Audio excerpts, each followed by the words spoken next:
ना इधर ना उधर, सीधे मुद्दे पर नजर। और क्या है आज की खबर, आप देखना शुरू कर चुके हैं न्यूज 18 आपके पुनीत के साथ। और मेरे साथ एक खास मेहमान जुड़े हुए हैं, राजनीतिक विश्लेषक के तौर पर निरंजन पोद्दार साहब। उनसे आज हम चर्चा करने वाले हैं और उनसे बात करने वाले हैं, क्योंकि दिल्ली के जो नतीजे आए हैं उसको देखकर हर कोई हैरान है। हालांकि दिल्ली की जनता को तो ये पता ही था कि उसे क्या नतीजा देना है, उसने मन बना लिया था और नतीजे अब सबके सामने हैं। दिल्ली में 27 साल के बाद बीजेपी की वापसी या बीजेपी का वनवास अब जाकर खत्म हुआ है। लेकिन ये जीत क्या कहती है, और साथ ही साथ कुछ तस्वीरें जो सामने आई हैं उसकी बात करने वाले हैं। अगला सीएम कौन होगा उसकी बात करने वाले हैं। और आतिशी चुनाव जरूर जीत गई, उनकी पार्टी जरूर हाथ सत्ता से हाथ जो है हाथ से सत्ता उनकी जा चुकी है, लेकिन इसके बावजूद आतिशी का जोश जो है पूरे जोश में वो नजर आ रही थी और वो इतना एंजॉय कर रही थी अपनी जीत को। तो ये जीत क्या कहती है, वो क्या मैसेज देने की कोशिश कर रही हैं और ये क्या कुछ हो रहा है दिल्ली में, इसी सब को समझने के लिए पोद्दार साहब हमारे साथ जुड़े हुए हैं। तो पोद्दार साहब नमस्कार पुनीत जी। क्या कहेंगे आप, क्या परिस्थितियां दिल्ली में बन रही हैं? आम आदमी पार्टी को चुनाव से हाथ क्यों धोना पड़ गया? देखिए पुनीत जी, इसके कई से फैक्टर हैं। पहली बात तो जिस तरीके से आपने देखा होगा कि अरविंद केजरीवाल जी एक भ्रष्टाचार निवारण आंदोलन के रूप में आए और उसके बाद में राजनीतिक पार्टी बनाई और उसके बाद में उन्होंने कहा कि हम राजनीति बदलने आए हैं और राजनीति की गंदगी अगर साफ करनी है तो हमें उस गंदगी में उतरना पड़ेगा। लेकिन वास्तविकता ये रही कि उन्होंने उनकी जो राजनीति की यूएसपी बन गई वो ये बन गई कि किसी के ऊपर कीचड़ डालो और भाग जाओ। ऐसा ही उन्होंने शीला दीक्षित जी के साथ किया, ऐसा ही उन्होंने तमाम राजनीतिक पार्टियां, और उसके बाद में जिस तरीके से सुविधा की राजनीति उन्होंने की, कहीं ना कहीं दिल्ली की जनता या समझ लीजिए देश की जनता उसको लगातार देखती रही। लेकिन वास्तविकता ये रही कि जो उनके जो तर्कस में तीर थे उनमें एक तीर ऐसा था जो लगातार उनका चलता रहा, और वो था जिस तरीके से उन्होंने फ्री की जो योजनाएं चालू की, विशेषकर बसों के अंदर जो महिलाओं को निःशुल्क यात्रा की उनकी स्कीम थी, बिजली पानी वाली स्कीम उनकी ये हिट स्कीम थी उनकी। और उसी के दम पे वो ये सोचते रहे कि भाई मैं जो है अपनी दिल्ली के अंदर लोगों को इस तरीके से बहलाता रहूंगा और लोग मुझे चुनते रहेंगे। लेकिन वास्तविकता ये है कि जिस तरीके से आपने देखा होगा कि भारतीय जनता पार्टी लगभग समझ लीजिए, मैं तो ये कह रहा हूं कि पिछले 3.5-4 साल से चुनाव लड़ रही है। वो इसलिए क्योंकि जिस तरीके से अरविंद केजरीवाल जी ने आबकारी नीति बनाई 2022 के अंदर, उसके बाद में उनके ऊपर मुकदमा दर्ज हुआ और वो जेल गए, और वहां से आकर के भारतीय जनता पार्टी ने तो दिल्ली का चुनाव पकड़ा और अरविंद केजरीवाल जी का अलाइनमेंट बिगड़ा। नहीं, लेकिन आप जो बोल रहे हैं कि अरविंद केजरीवाल जिस भरोसे पर थे कि वो हमेशा जीतते रहेंगे, फ्री बिजली, फ्री पानी और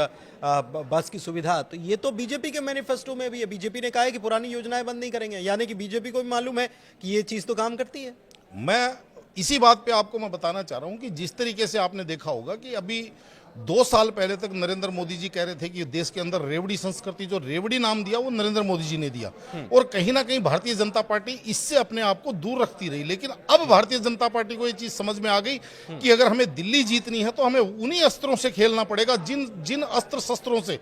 आम आदमी पार्टी चुनाव लड़ रही है, आम आदमी पार्टी मैदान में आती है। तो भारतीय जनता पार्टी नहीं, लेकिन ये पूरे देश में, ये जो रेवड़ियों की आपने बात कही है, ये पूरे देश में खेल सा चल पड़ा है। आप देखिए, कोई भी चुनाव उठा के देख लीजिए, बीते चुनाव सबकी तरफ से, हर दल की तरफ से यही वादा किया गया कि हम इतने पैसे देंगे, हम उतने पैसे देंगे। दिलचस्प बात यह है कि मध्य प्रदेश, जहां पर बीजेपी की ही सत्ता है, बीते 21 सालों से बीजेपी शासन में है, वहां पर बीजेपी ने इसकी शुरुआत की और वहां 1000 रुपए दिए और उसके बाद अब 1250 रुपए कर दिए, लाडली बहना योजना। और ये फिर महाराष्ट्र में भी ये कह सकते हैं कि एप्लीकेबल, और ये जीत का अस्त्र बन गया है। लेकिन दिल्ली में भी अब ये मैं समझना चाह रहा हूं आपसे कि क्या ये पॉलिटिकल पार्टियां जो हैं अपने सहूलियत के अनुसार पैसे की घोषणा करती हैं? दिल्ली में प्रति व्यक्ति आय 4 लाख रुपए से अधिक है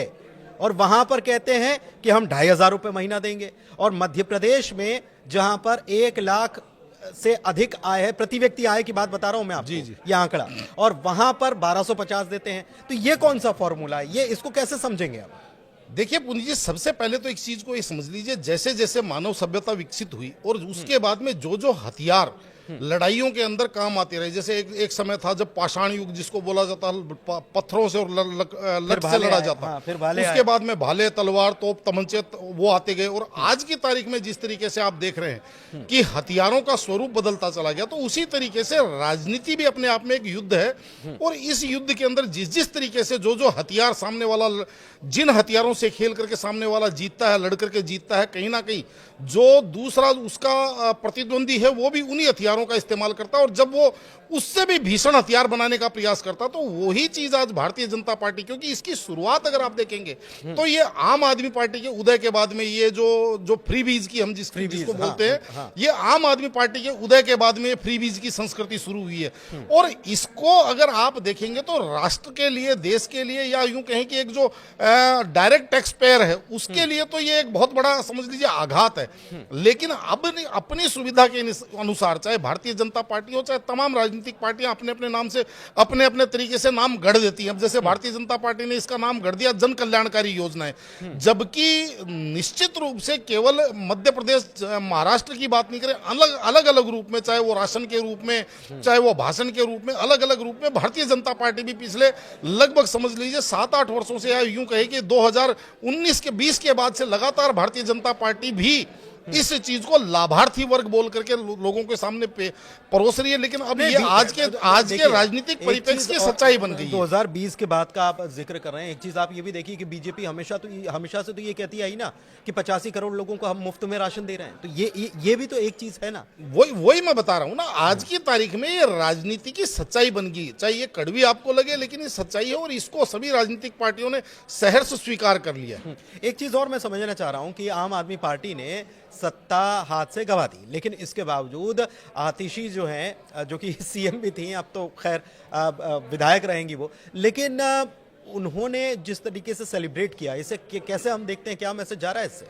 देखिए पुनीत जी, इसके लिए आपको बहुत गहराई में जाना पड़ेगा और अब भविष्य की राजनीति किस तरफ जाएगी आम आदमी पार्टी की, ये भी इसके ऊपर प्रश्न चिन्ह इसलिए बनता है क्योंकि जिस तरीके से आपने देखा है कि आम आदमी पार्टी बनने के बाद में जो अरविंद केजरीवाल की एक स्वभाव, या यूं कहें कि उनकी एक जो प्रकृति है, वो एब्सोल्यूट पावर वाली प्रकृति उनकी रही है। और जिस तरीके से उन्होंने आतिशी मार्लेना को उन्होंने मुख्यमंत्री बनाया, लेकिन उनको तत्काल उनको टेम्परेरी मुख्यमंत्री बोल दिया। और पावर और सत्ता अपने हाथ में रखने की उनकी शुरू से आदत रही है। इसी का कारण है कि जो इनके जो वरिष्ठ जो साथी थे, चाहे प्रशांत भूषण, शांति भूषण, योगेंद्र यादव, कुमार विश्वास या आशुतोष, या बहुत लंबी लिस्ट है, तो सारे के सारे वो एब्सोल्यूट पावर अपने हाथ में रखने के चक्कर में ये सारे के सारे इनको छोड़ते चले गए, या फिर इनके द्वारा धकियाते चले गए। अभी प्रतिक्रिया अन्ना हजारे की भी आई, उन्होंने भी बहुत सारी निश्चित रूप से। तो अब आतिशी मार्लेना के लिए एक बहुत बड़ा राजनीतिक अवसर उत्पन्न हो गया। वो इसलिए क्योंकि जिस तरीके से आप देखेंगे आम आदमी पार्टी के सारे छत्र कहीं ना कहीं गिर चुके हैं। अरविंद केजरीवाल जी चुनाव हार चुके हैं, नहीं, लेकिन मनीष सिसोदिया चुनाव, ये आपने कहा कि टेम्परेरी सीएम वाली बात है। दूसरी तरफ खबर ये आती है कि सचिवालय हो गया है सील। अब सचिवालय सील हो गया तो जाहिर सी बात है कोई फाइल अंदर से बाहर नहीं आ पाएगी, और फाइलों की बाद में हो सकता है कि जांच भी हो, तो जांच हो तो टेम्परेरी सीएम कौन था? फिर सवाल यहां पर घूम कर जाएगा, सही आज नहीं तो कल जाएगा। देखिए, सचिवालय अगर हम बात करें सील होने की बात, या वहाँ पे जो डेटा है उनको, सारे कंप्यूटर हैं उनको सबको सुरक्षित करने की बात हो, तो निश्चित रूप से जिस तरीके से आम आदमी पार्टी की सरकार के ऊपर, चाहे उसके अंदर आप मोहल्ला क्लिनिक घोटाला हो, जल बोर्ड घोटाला हो, या डीटीसी बस घोटाला, ये तमाम घोटालों के आरोप लगते रहे हैं, तो कहीं ना कहीं जो अब भारतीय जनता पार्टी, या यूं कहें कि एलजी, उनको ये डर था कि कहीं उसके अंदर कोई मैनिपुलेशन या वहां से कुछ फाइलें इधर से उधर ना हो जाए। तो वो तो एक स्वाभाविक ही है। जब इतनी कटुता की और इतनी वैमनस्य की राजनीति होती है, तो निश्चित रूप से जो भी पार्टी सत्ता में आती है, सबसे पहले वो ये चाहती है कि जो अपदस्थ हुई पार्टी है उसके द्वारा किए हुए कोई भी काम इधर उधर उनकी फाइलें ना हो जाए, यानी कि उसके अंदर कोई साफ सफाई का कार्यक्रम ना चल जाए। तो वो सबसे पहले ये तो स्वाभाविक था। रही बात, हम आतिशी जी की बात कर रहे थे, हाँ। तो अब जिस तरीके से उनको टेम्परेरी मुख्यमंत्री बनाया, लेकिन वो अब परमानेंट एलओपी की दौड़ में आ गई। अब अरविंद केजरीवाल जी के लिए मेरे ख्याल सबसे बड़ी मुसीबत ये होगी, क्योंकि अगर वो आतिशी को छोड़ करके किसी और को एलओपी बनाते हैं विधानसभा में, तो कहीं ना कहीं ये प्रश्न उठेगा कि आपको मुख्यमंत्री बनाने के लिए तो आतिशी आपके लिए सब सर्वश्रेष्ठ थी, लेकिन आप एलओपी किसी और को बना रहे हैं, जबकि आतिशी की जो महत्वाकांक्षा या राजनीतिक उड़ान है, हाँ, वो हम देखते हैं तो ये उनका सेलिब्रेशन जो है वो क्या यही बता रहा था कि अब उनको एलओपी की कुर्सी मिल जाएगी। कारण ये है कि देखिए हमने बहुत सारे चुनाव देखे हैं, एक जीता है दूसरा हारता है, लेकिन जब नतीजे आते हैं सेलिब्रेशन जो पार्टी हारती है उसमें इस प्रकार का सेलिब्रेशन तो देखा नहीं जाता। जिस तरीके की मुस्कान, जिस तरीके की नारेबाजी, हो सकता है अपने कार्यकर्ताओं में वो जोश भरने का काम कर रही हो, लेकिन फिर भी इस तरीके का सेलिब्रेशन देखने को शायद इससे पहले कभी नहीं देखा होगा, मुझे तो लगता है। पुनीत जी, कार्यकर्ताओं के अंदर तो उत्साह सभी भर सकते हैं, क्योंकि जितनी कार्यकर्ताओं की चिंता आतिशी जी को है, मेरे हिसाब से केजरीवाल जी को उससे ज्यादा चिंता होगी। लेकिन जिस तरीके से केजरीवाल जी का वीडियो सामने आया और उनकी एक हताश निराश वाली सी वहां पे मुद्रा नजर आई है, या यूं कहें कि मनीष सिसोदिया जी का कहीं अभी कोई बाइट भी नहीं है और उनके तरफ से कोई बयान भी नहीं है, तो कहने का तात्पर्य ये है कि अगर कार्यकर्ताओं को अगर उत्साहित करना था तो उनको भी करना चाहिए था। लेकिन यहाँ पे मेरा ये मानना है कि जिस तरीके से उनको व्यक्तिगत रूप से अपनी राजनीतिक प्रमोशन उनको नजर आ रहा है कि अब जिस तरीके से आम आदमी पार्टी के जो कैप्टन थे, वो कैप्टन कहीं ना कहीं पेविलियन में बैठ करके कैप्टनसी करेंगे, जबकि आतिशी स्वयं मैदान में होगी, तो मैदान वाला जो, और संवैधानिक रूप से देखेंगे तो एलओपी की जो पावर होती है वो मुख्यमंत्री जितनी नहीं होती, लेकिन उससे आधी पावर जरूर होती है। तो संवैधानिक रूप से आज की तारीख में ऐसा लग रहा है कि जैसे आम आदमी पार्टी की कमांड, या यूं कहें कि आम आदमी पार्टी के विधायक दल की कमांड जो है वो आतिशी के हाथ में आती हुई दिख रही है। हाँ, ठीक है, ठीक है। लूज क्यों किया आम आदमी पार्टी ने, लूज क्यों किया? कुछ मैं सवाल पूछ रहा हूं आपसे, और इसमें आपको क्या मजबूत लगता है ये मुझे बताइए। यमुना वाला मुद्दा हो, पानी साफ नहीं था और उसमें जहर देने वाली बात कह दी गई थी, इसके अलावा करप्शन का मुद्दा हो, शराब घोटाले का मुद्दा हो, या फिर जो विधायक आम आदमी पार्टी के थे उनके टिकट काटने का मुद्दा हो, या फिर काम नहीं करने का मुद्दा हो, ये कौन से मुद्दे? या फिर बीजेपी ने जो आम आदमी पार्टी दे रही थी उसके साथ साथ कुछ नई चीजें और फ्रीबीज जिसकी आप बात कर रहे थे वो उसमें एड ऑन कर दिया, तो क्या मुद्दा काम कर गया? पुनीत जी, आपका सवाल इतना बड़ा है, इसके जवाब के लिए भी थोड़ा सा आपको विस्तार में लेना पड़ेगा जवाब भी, और वो ये है कि इसके अंदर केवल एक कारक नहीं है। और मेरा ये मानना है कि जिस तरीके से अरविंद केजरीवाल जी ईमानदारी की राजनीति करने के नाम पे आए और उसके बाद में उन्होंने कहा कि हम अलग प्रकार की राजनीति करेंगे, धीरे धीरे करके उन्होंने अपनी केवल एक यूएसपी बना ली, और वो यूएसपी है किसी के ऊपर कीचड़ डालो और भाग जाओ। कहीं ना कहीं जिस तरीके से उन्होंने अपने बयानों से, चाहे आप शुरुआत की बात करें तो अगर मैं शुरुआत से बात करूं तो आप उन्होंने कहा कि हम राजनीति में नहीं आएंगे, राजनीति में आ गए, बच्चों की कसम हम कांग्रेस से समर्थन नहीं लेंगे, कांग्रेस से समर्थन ले लिया, यहाँ तक कि औपचारिक रूप से गठबंधन भी उनके साथ 2024 में उन्होंने कर लिया। लोकसभा चुनावों के अंदर बंगला नहीं लेंगे, बंगला ले लिया, गाड़ी नहीं लेंगे, गाड़ी ले ली, सिक्योरिटी नहीं लेंगे, सिक्योरिटी ले लेंगे। चीजें आम है राजनीति में, ये सारी चीजें चलती हैं। देखिए इसमें फर्क क्या होता है, इसमें फर्क ये होते हैं कि आज की तारीख में आपके हर एक बयान जो है वो पब्लिक डोमेन में होते हैं, और जब अरविंद केजरीवाल जी, आप जिस आधार पर आए थे आपसे एक्सपेक्टेशन ज्यादा थी। अच्छा, उसके अंदर भी आपको मैं चीज और बताऊं, उसके बाद में जिस तरीके से इनके ऊपर आबकारी घोटाले का आरोप लगा और उसके अंदर ये जेल गए, और उसके बाद में जेल से बाहर आने के बाद में मेरे हिसाब से इनकी जो लगातार इनकी, चाहे जो इनकी कोर टीम है या इनका वार रूम है, जो भी इनके सलाहकार हैं, या इनकी अपनी मति भ्रम हुई या क्या हुआ वो भगवान जाने, लेकिन जिस तरीके से जेल गए और जेल से बोले मैं सरकार चलाऊंगा, तो जनता के मन में एक ये भी प्रश्न उठा कि लालू यादव जो सबसे राजनीतिक रूप से सबसे भ्रष्ट व्यक्ति माने जाते हैं, वो भी जब जेल गए तो इस्तीफा दे करके गए, और एक ही समय पे दो मुख्यमंत्री जेल गए, एक अरविंद केजरीवाल जी और एक हेमंत सोरेन। हाँ। लेकिन हेमंत सोरेन ने पहले वहां चंपई सोरेन जी को मुख्यमंत्री बनाया, यानी कि इस्तीफा दिया, लेकिन केजरीवाल जी जो अलग प्रकार की और एक सुचिता की राजनीति की बात कर रहे थे, वो कह रहे थे नहीं मैं तो जेल से भी सरकार चलाऊंगा। तो कहीं ना कहीं देखिए उसका इफेक्ट, और उसके बाद में बाहर आने के बाद में फिर भी मेरा यह मानना है पुनीत जी कि लगभग समझ लीजिए आज के 1 महीने पहले कहीं ना कहीं चुनाव के अंदर आम आदमी पार्टी, फिर भी हमें ऐसा लग रहा था कि कहीं ना कहीं आम आदमी पार्टी को एज है, लेकिन जिस तरीके से इन्होंने जल्दबाजी के अंदर इन्होंने बाहर से आए हुए आयातित लोगों को टिकट दिए, लगभग समझ लीजिए 8 कैंडिडेट इन्होंने भारतीय जनता पार्टी से लेकर के उनको हाथों हाथ उनको प्रत्याशी बना दिया और 5 के करीब इन्होंने कांग्रेस से लाकर के प्रत्याशी बना दिए। तो इसकी और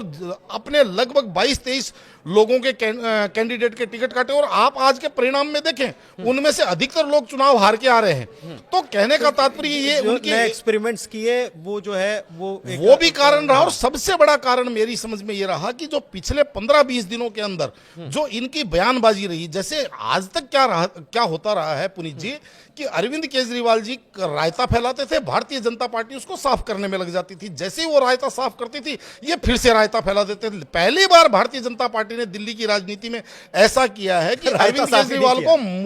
मुद्दे से भागने नहीं दिया, यानी कीचड़ फेंक करके जो भाग जाते थे। चाहे इसके अंदर आप यमुना के अंदर जहर मिलाने वाला मुद्दा हो, चाहे जिस तरीके से कांग्रेस के साथ भारतीय जनता पार्टी ने। सबसे बड़ी बात यह है, देखिए इस चुनाव की सबसे खास बात यह है कि चुनावों में अक्सर ये होता है कि